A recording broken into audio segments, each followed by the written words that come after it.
एक पुरानी कहावत है, जैसा खाएंगे अन्न वैसा बनेगा मन।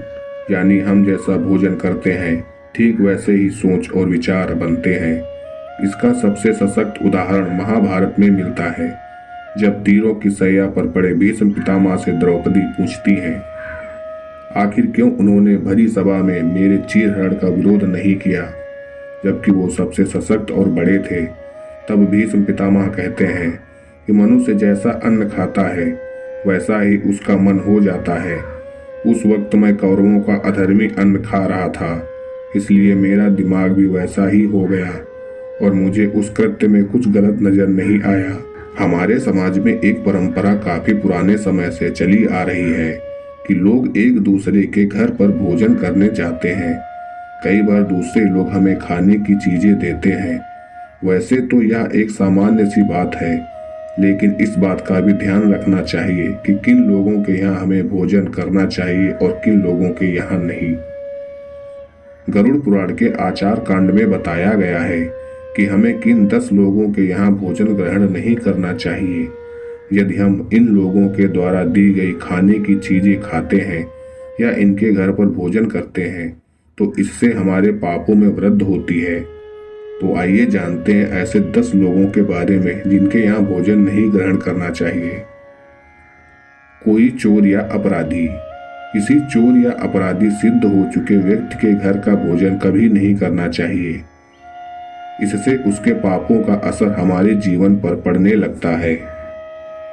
चरित्रहीन स्त्री। इस बात का ध्यान रखना चाहिए कि चरित्रहीन स्त्री के हाथ से बना हुआ कुछ भी भोजन ना करें। यहाँ चरित्रहीन स्त्री का अर्थ है कि जो स्त्री स्वेच्छा से पूरी तरह अधार्मिक आचरण करती है। गरुड़ पुराण में लिखा है कि जो व्यक्ति ऐसी स्त्री के यहाँ भोजन करता है वह भी उसके पापों का फल प्राप्त करता है। सूदखोर। वैसे तो आज के समय में काफी लोग ब्याज पर दूसरों को पैसा देते हैं, लेकिन जो लोग दूसरों की मजबूरी का फायदा उठाते हुए अनुचित रूप से अत्यधिक ब्याज प्राप्त करते हैं, गरुड़ पुराण के अनुसार उनके घर पर भी भोजन नहीं करना चाहिए, क्योंकि किसी भी परिस्थिति में दूसरों की मजबूरी का अनुचित लाभ उठाना पाप माना गया है। रोगी व्यक्ति।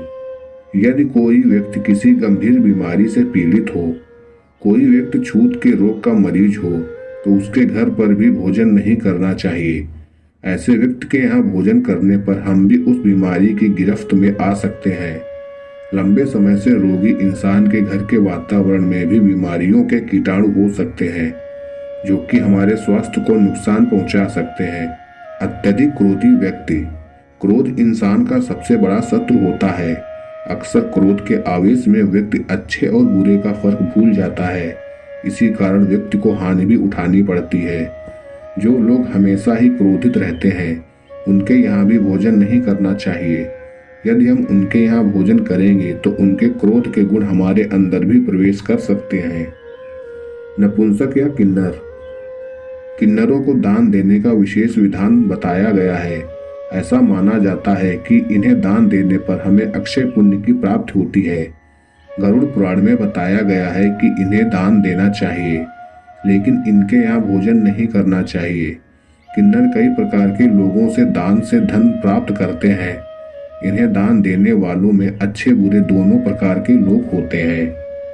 निर्दयी व्यक्ति।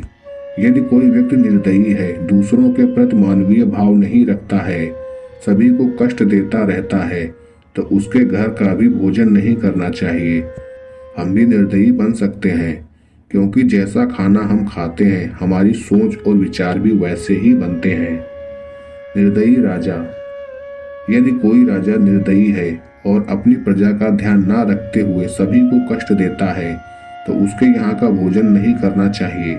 राजा का कर्तव्य है कि प्रजा का ध्यान रखे और अपने अधीन रहने वाले लोगों की आवश्यकता अनुसार पूर्ति करे।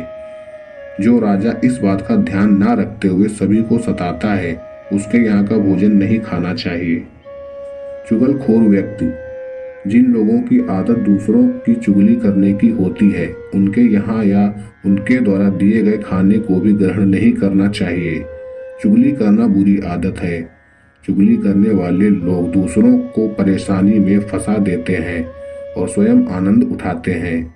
इस काम को भी पाप की श्रेणी में रखा गया है, अतः ऐसे लोगों के यहाँ भोजन करने से बचना चाहिए। नशीली चीजें बेचने वाला। जो लोग नशीली चीजों का व्यापार करते हैं या नशीले पदार्थों का सेवन करते हैं, गरुड़ पुराण में उनके यहाँ भी भोजन करना वर्जित किया गया है। नशे के कारण कई लोगों के घर बर्बाद हो जाते हैं। इनका दोष नशा बेचने वालों को भी सताता है। ऐसे लोगों के यहाँ भोजन करने पर उनके पाप का असर हमारे जीवन पर भी होता है।